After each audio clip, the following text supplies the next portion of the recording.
This time, the election will witness a three-cornered fight between the BJP, Congress and the AAP party. Now, the AAP will aim to win the polls for a third term in a row. India has confirmed 7 cases of the human metapneumovirus, or HMPV. In the states of Karnataka, Gujarat and Maharashtra, the virus primarily attacks the respiratory system, showing symptoms like sore throat, fever, nasal congestion, and cough. Severe infections can lead to conditions like pneumonia or bronchitis, especially in infants and older adults. HMPV is more active during the late winter and spring seasons. An earthquake of magnitude 7.1 hit the Tibet region near the Nepalese border earlier today.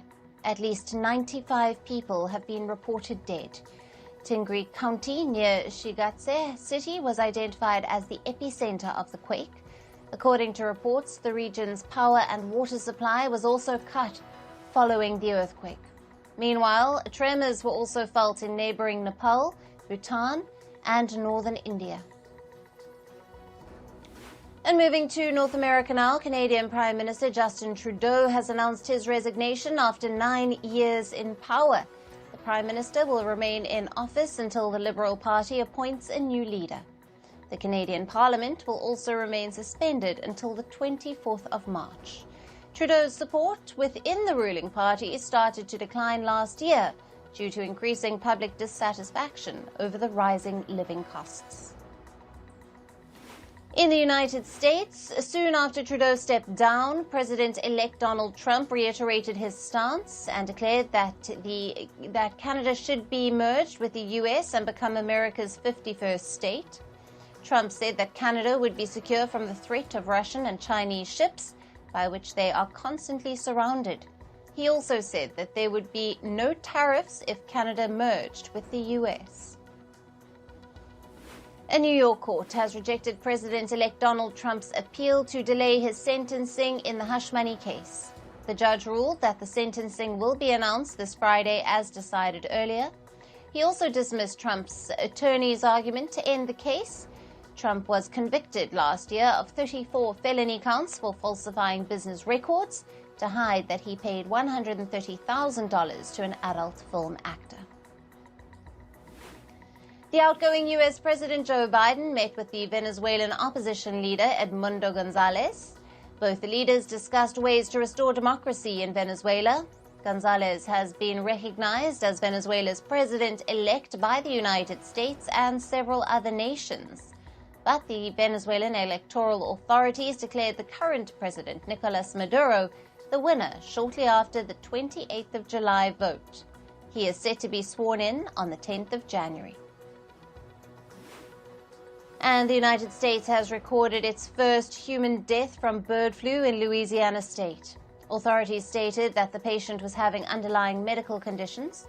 The 65-year-old patient was hospitalized since mid-December, and the patient also showed no evidence of human transmission in the state.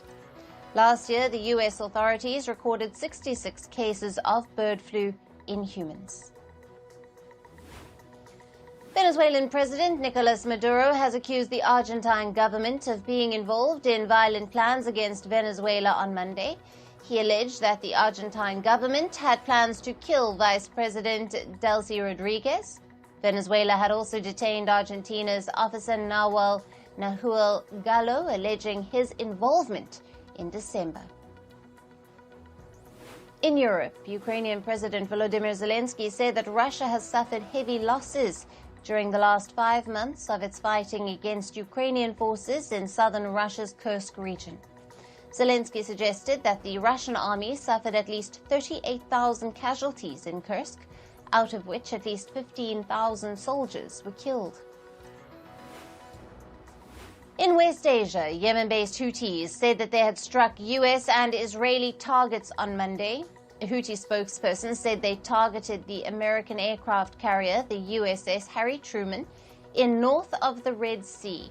Houthis also stated that the U.S. was attempting to attack Yemen, a mission that they foiled. Houthis also claimed to attack military facilities in the Israeli cities of Jaffa and Ashkelon. At least 3 Israelis died in a mass shooting incident in the West Bank on Monday. 8 others sustained injuries after gunmen opened fire on a bus and other vehicles. Now, Prime Minister Benjamin Netanyahu also vowed to punish the murderers and said, quote-unquote, no one will be spared. The Israeli military stated that a search was underway to find those involved in the attack. At least 10 gunmen were killed after security forces clashed with them in the Guanajuato state of Mexico on Monday.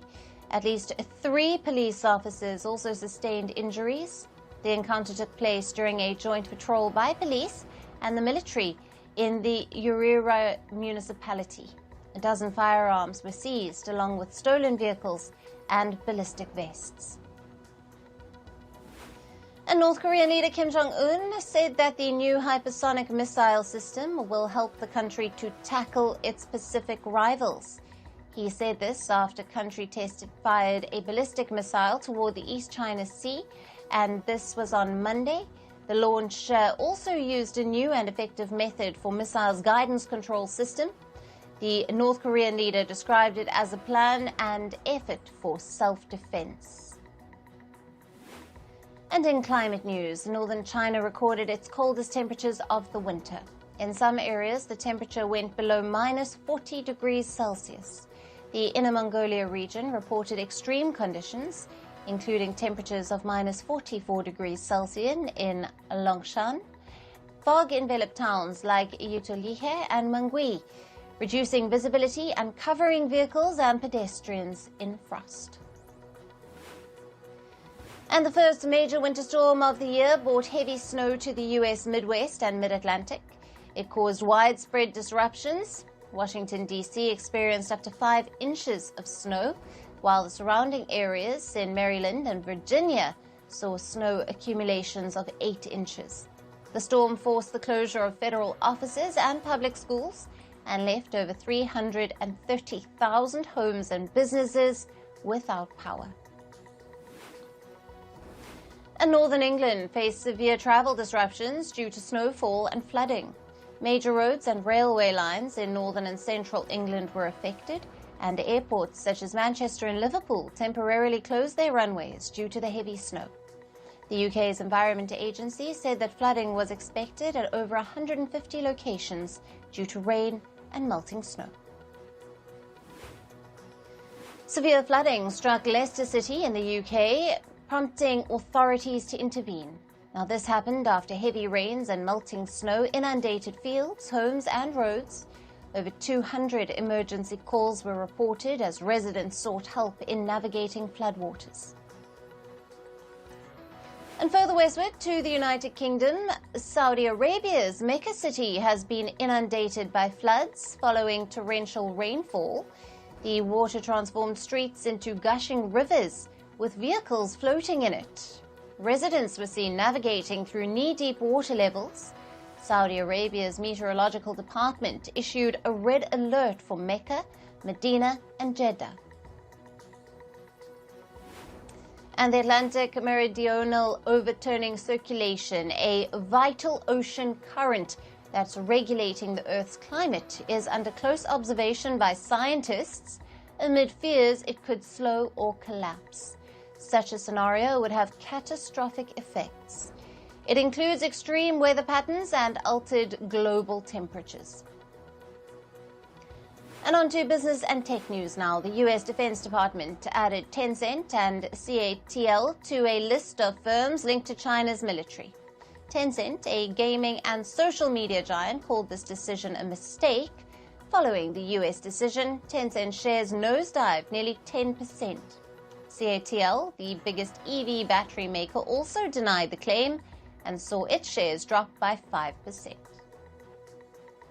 And Japanese steelmaker Nippon Steel says it remains committed to expanding operations in the U.S.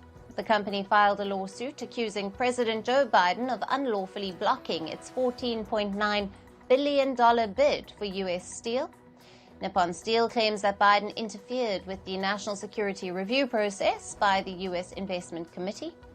The lawsuit alleges this violated the company's right to a fair and unbiased review. Fast food giant McDonald's is ending its diversity goals for corporate leadership due to legal concerns in the U.S. The company is moving away from some diversity, equity, and inclusion practices under growing conservative pressure. McDonald's will no longer require suppliers to commit to the DEI initiatives. Its diversity team will now be renamed the Global Inclusion Team. And oil giant ExxonMobil filed a lawsuit against California's Attorney General Rob Bonta. The lawsuit accuses him of defaming Exxon's advanced plastics recycling initiatives. This action shows Exxon's increasing resistance to lawsuits, accusing it of contributing to climate change. Exxon seeks undisclosed damages, claiming the Attorney General is aligned with its competitors. Meta has added 3 new board members. They are the UFC CEO Dana White, the Exor CEO John Elkann, and the investor Charlie Songhurst. Now, CEO Mark Zuckerberg says that they'll help focus on AI, wearables, and future tech.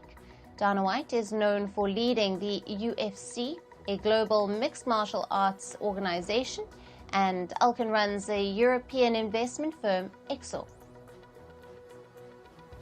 And entertainment giant Walt Disney is merging its live TV streaming service, Hulu Plus Live TV, with sports-focused streaming platform Fubo TV. The new service will become the second biggest internet pay TV company in North America, behind YouTube TV. Despite Fubo TV's struggles last year, its shares jumped over 200% after the announcement. Disney will hold a 70% stake in the new company, with Fubo TV CEO David Gandler leading the venture. And Toyota is investing $44 million in Japanese rocket startup Interstellar Technologies. The startup aims to mass-produce lightweight rockets for the commercial space industry. Toyota's subsidiary, Woven by Toyota, is leading the investment. Toyota will also gain a seat on Interstellar's executive board as a part of this project. NVIDIA announced new gaming chips using advanced AI technology from data centers. The RTX 50 series chips cost between $549 to about $2,000. The top models of the chip will roll out on the 30th of January, and the low-end chips will be out in February. These chips will help game developers create more realistic human faces. Samsung showcased its AI-powered home devices at the Consumer Electronics Show in Las Vegas. The company announced its home robot, Bally, will be available from the first half of 2025. The price was not disclosed. Now, Bally includes artificial intelligence and a camera for better functionality. The robot can send video updates, project videos, play music, and answer calls. Britain will make creating and sharing sexually explicit deepfakes a criminal offence. Deepfakes use artificial intelligence to alter images or videos to look like someone else. Perpetrators will face charges for both creating and sharing such content. Offenders could be sent behind bars for at least 2 years. And moving on to sports news, and we start with cricket. England's Cricket Board, or the ECB, has been asked to boycott their Champions Trophy match against Afghanistan. A group of 160 politicians have written to the ECB to cancel England's February 26 clash against Afghanistan. The demand comes over repression of women's rights in the Taliban-ruled Afghanistan. In response to the letter, the ECB has urged action from the global cricket body, the ICC. South Africa beat Pakistan by 10 wickets in the second and final test match of the series. On day 4, South Africa were chasing a low target of 59 runs. The hosts chased down the target in just 43 balls. South Africa also won the series 2-0. With the latest win, the Proteas skipper Themba Bavuma achieved a record-equaling 8th win as Test captain. And over in women's cricket, Smriti Mandhana will lead the Indian squad in the one-day international series against Ireland. This comes as captain Harmanpreet Kaur was rested for the three-match series over injury concerns. The star bowler Renuka Singh has also been rested for the series. India will play a three-match ODI series against Ireland starting the 10th of January. And in football news, Nottingham Forest beat Wolverhampton Wanderers 3-0 in the Premier League. Morgan Gibbs-White scored the opening goal in the 7th minute. Nottingham Forest closed the first half with a 2-0 lead after Chris Wood's 44th minute goal. The Wolves struggled to gain control as an extra-time winning goal sealed the game for the Nottingham Forest. And West Ham have reportedly asked Graham Potter to be their new manager. Now, according to reports, Potter held talks with West Ham's largest shareholder yesterday, and he is currently deciding whether to accept the offer. This comes as West Ham seek to replace their current manager, Julen Lopetegui, due to the club's poor performance. And Manchester United are reportedly pushing to sign Brentford's right winger, Bryan Mbeumo. Now, reports in the Spanish media said that the Red Devils are willing to pay over $52 million to secure Mbeumo. Now, the reports added that the 27-year-old is seen as the solution to the offensive problems of Manchester United. In tennis, a campaign group in London launched legal action to stop Wimbledon's plan to build 39 new tennis courts. A High Court judge will now assess the legal challenge. The process is expected to take a few months, with a review likely in 2026.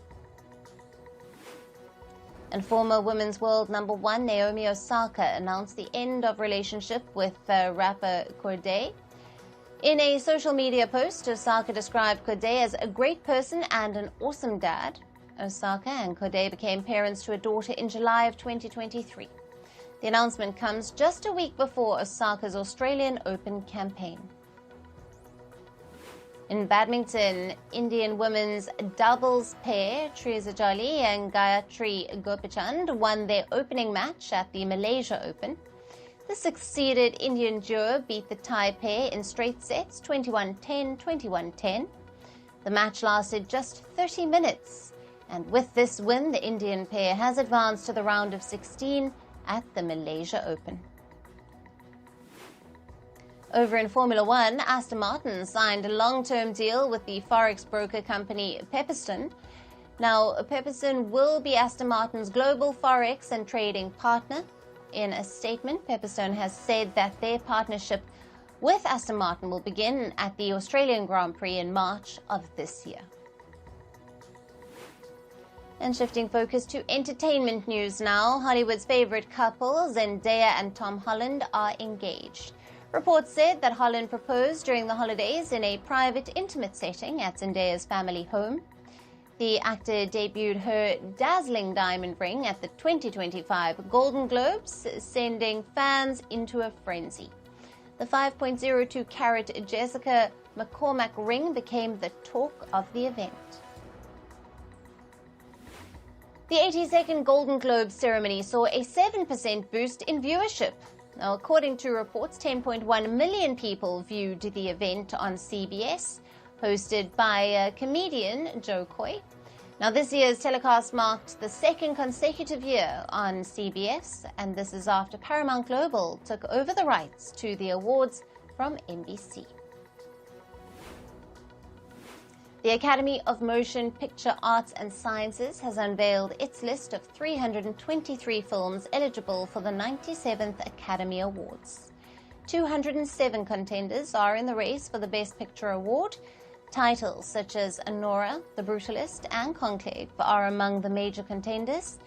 To qualify, films must meet theatrical run requirements in key U.S. markets and adhere to the Academy's diversity standards. Voting for nominations begins Wednesday. Lady Gaga and Bruno Mars's duet with Die With a Smile has reached #1 on the Billboard Hot 100 after a 20-week climb. The song, nominated for multiple Grammy Awards, recorded over 59 million radio impressions and 27 million streams. thus making it Gaga's 6th chart topper and Mars's 9th. Jennifer Lopez will reportedly revert to her maiden name, Lopez, post her divorce from Ben Affleck. She changed her surname to Affleck earlier. The couple, who married in Las Vegas in 2022, had been separated since April of 2024. Now, despite their split, they have maintained a cordial relationship, often attending family events together. Pamela Anderson shared a harrowing anecdote on the Happy, Sad, Confused podcast. She recalled a time when a man attempted to attack her on a plane, mistaking her for a member of the country music trio The Chicks. The man, fueled by anger over the political comments made by the band in 2003, had to be restrained by flight attendants and handcuffed. The incident left the actor shaken and wary of flying for some time. Florence Pugh has opened up on a podcast about the emotional challenges that she faced while filming Midsommar. Now, the actor described the experience as self-abuse. She's pushing herself to extreme mental and emotional limits to portray the grief-stricken protagonist. While proud of her performance, Pugh admitted that the role taught her the importance of setting boundaries as an actor. And Sony has confirmed that the highly anticipated second season of HBO's The Last of Us will debut in April of 2025. Additionally, Sony revealed plans to adapt the popular video game Horizon Zero Dawn into a movie. Now, initially conceived as a Netflix series, the project will now be developed by Columbia Pictures and PlayStation Productions. And Sony has unveiled plans for an anime adaptation of its hit video game Ghost of Tsushima. It is set to premiere on the Crunchyroll in 2027. The series will bring the game's samurai-inspired visuals to life with cinematic storytelling.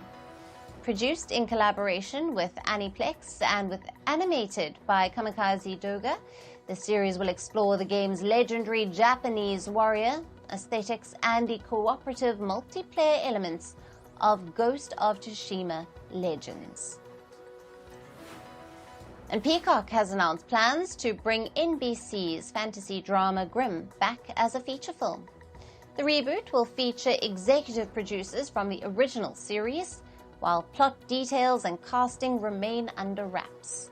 The movie will revisit the world of Wesson, the mythological creatures that coexist with humans. The series ran from 2011 to 2017. And with that, it's a wrap on this edition of Fast and Factual. Thank you for watching. Stay tuned to Firstpost.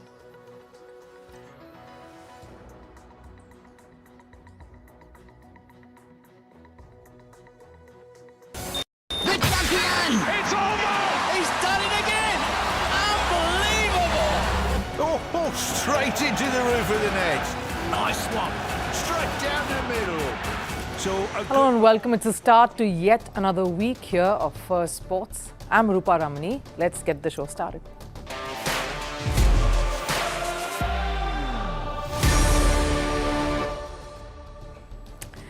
Right on the show today, India lose the Border Gavaskar Trophy to Australia. They will not make it to that World Test Championship final. The skeletons are all falling out of the closet. Where has India gone wrong? Is there a superstar culture in cricket in the country? And is that growing at the cost of team culture? Also a spotlight again on Virat Kohli. He decided to get down to some antics again on the last day of the last test, where he taunted the Aussie spectators on the sandpaper gate. Critics and commentators, including a close friend in the cricket fraternity, are all telling him to stop. The performances have not come through. The noise for him to give up Test cricket is only getting louder. And FIDE is now being accused of being run by Russia. This comes at a time when Magnus Carlsen and chess's governing body are at loggerheads over GeneGate and the cheating allegations that Carlsen seems to be caught in. All of that heading your way. But first, we'll take a look at the headlines in Sports 360.